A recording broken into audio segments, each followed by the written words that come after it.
ना इधर ना उधर, सीधे मुद्दे पर नजर। और क्या है आज की खबर, आप देखना शुरू कर चुके हैं न्यूज़ 18 आपके पुनीत के साथ।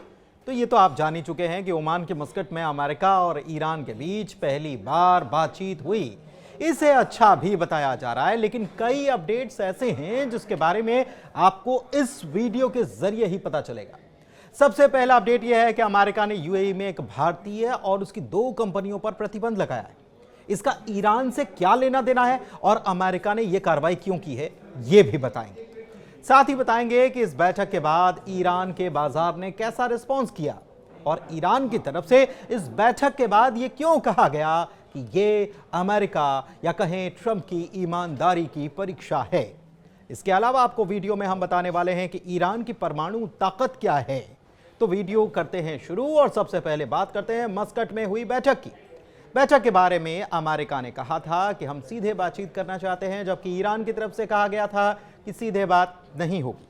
खैर, 2 घंटे की बैठक चली और इसमें अमेरिका की बात भी सही निकली और ईरान की बात भी सही निकली, यानी कि ईरान से सीधे अमेरिका से बातचीत ईरान की नहीं हुई।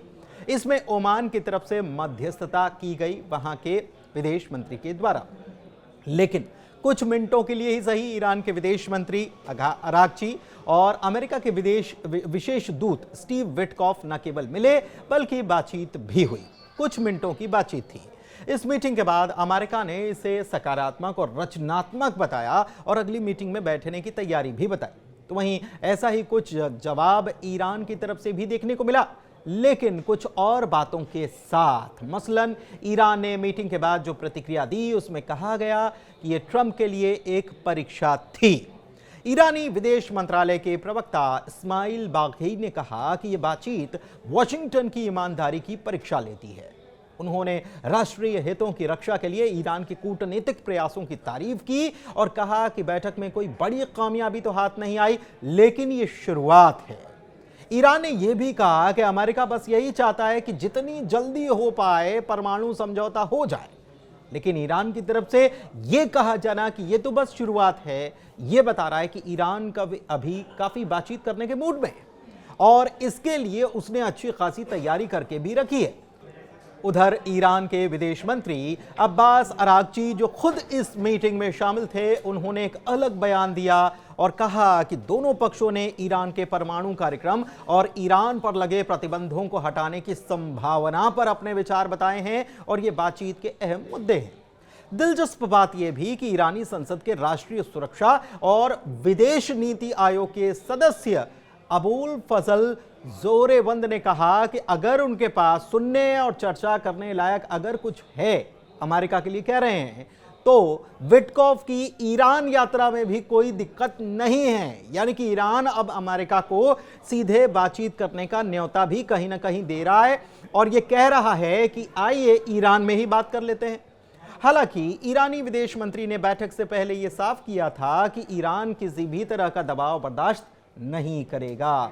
अरागची ने यह भी कहा था कि इस बात का कोई सबूत नहीं है कि ईरान ने परमाणु हथियार न बनाने की अपनी प्रतिबद्धता का कोई उल्लंघन किया हो, लेकिन उन्होंने यह भी माना कि ईरान के परमाणु कार्यक्रम के बारे में संभावित चिंताएं हो सकती हैं, लेकिन हम अपने शांतिपूर्ण इरादे को साफ करने और किसी भी चिंता को दूर करने के लिए जो भी जरूरी उपाय है उसको हम करने के लिए तैयार हैं, उन्होंने ये बात कही थी।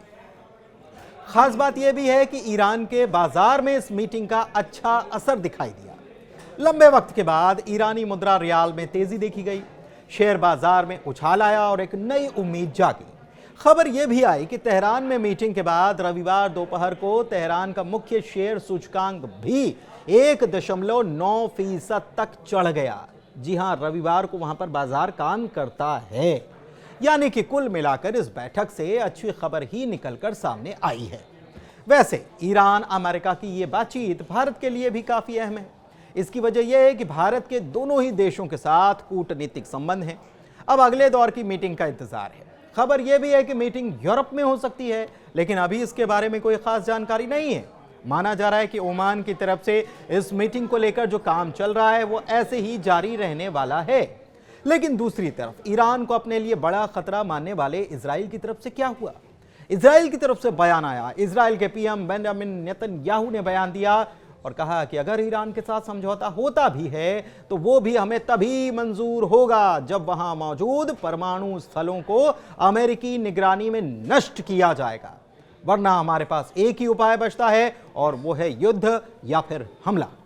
वैसे आपको बताएं कि ईरान में कुल 5 एटॉमिक फैसिलिटीज हैं, जिसमें नातांज, फोर्डो, इस्फहा, खोडम और बूशहर शामिल हैं।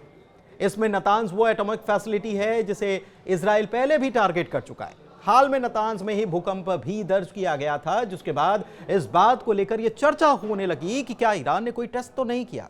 हालांकि चर्चा पर आगे कोई अपडेट तो सामने नहीं आया। दरअसल विरोधियों की तरफ से साल 2002 में यह दावा किया गया था कि ईरान गुप्त तरीके से नातांज का निर्माण कर रहा है, जिससे पश्चिम और ईरान के बीच परमाणु प्रोजेक्ट को लेकर डिप्लोमेटिक डेडलॉक जैसे हालात बन गए थे। सबसे बड़ी बात यह कि नातांज ही है जहां पर ईरान के सेंट्रीफ्यूज हैं करीब 14,000।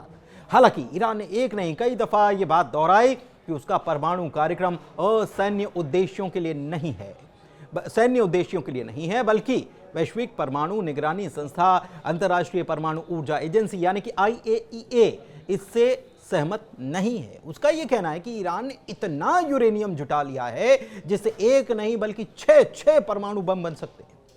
आपको बताएं कि साल 2002 में ईरान की गुप्त परमाणु फैसिलिटीज के बारे में शक पैदा हुआ। इससे परमाणु अप्रसार संधि यानी कि NPT का समझौता जो होता है वो टूट गया, जिस पर कभी ईरान और अन्य देशों ने दस्तखत किए थे। इसके बाद 2015 में ईरान और दुनिया की 6 बड़ी ताकतों, जिसमें अमेरिका भी था, चीन, फ्रांस, रूस, जर्मनी और ब्रिटेन थे, उन सभी ने JCPOA पर दस्तखत किए थे। लेकिन 2018 में डोनाल्ड ट्रंप आए तो उन्होंने अमेरिका को इस समझौते से हटा लिया और कहा कि यह बुरा सौदा था क्योंकि यह स्थायी नहीं था और इसमें ईरान के बैलिस्टिक मिसाइल कार्यक्रम के अलावा अन्य बातों का समाधान नहीं था। और फिर ट्रंप ने ईरान को एक नए समझौते पर बातचीत करने के लिए मजबूर करने के लिए ज्यादा दबाव अभियान के तहत अमेरिकी प्रतिबंधों को फिर से लागू किया। दूसरी तरफ ईरान पर कार्रवाई के बीच अमेरिका ने UAE में भारतीय और उसकी 2 कंपनियों पर प्रतिबंध लगाया है। अमेरिका ने संयुक्त अरब अमीरात यानी कि UAE में स्थित एक भारतीय नागरिक और ईरान के छाया बेड़े यानी कि शैडो फ्लीट के हिस्से के रूप में काम करने वाली और ईरानी तेल की शिपिंग में शामिल 2 संस्थाओं पर प्रतिबंध लगा दिया। अमेरिकी वित्त विभाग ने बयान में कहा कि जोगिंदर सिंह बराड़ कई शिपिंग कंपनियों के मालिक हैं, जिनके पास लगभग 30 जहाजों का बेड़ा है और जिनमें से कई ईरान के छाया बेड़े के हिस्से के रूप में काम करते हैं। एजेंसी ने कहा है कि बराड़ के जहाज इराक, ईरान, संयुक्त अरब अमीरात और ओमान की खाड़ी के जल क्षेत्र में ईरानी पेट्रोलियम के जहाज से जहाज सामान ट्रांसफर करते हैं और इसके बाद ये माल दूसरों के पास जाता है और फिर ये लोग दूसरे देशों के माल के साथ इस तेल को मिला देते हैं और इसी के जरिए ये तेल अंतर्राष्ट्रीय बाजार तक पहुंच जाता है। धन्यवाद।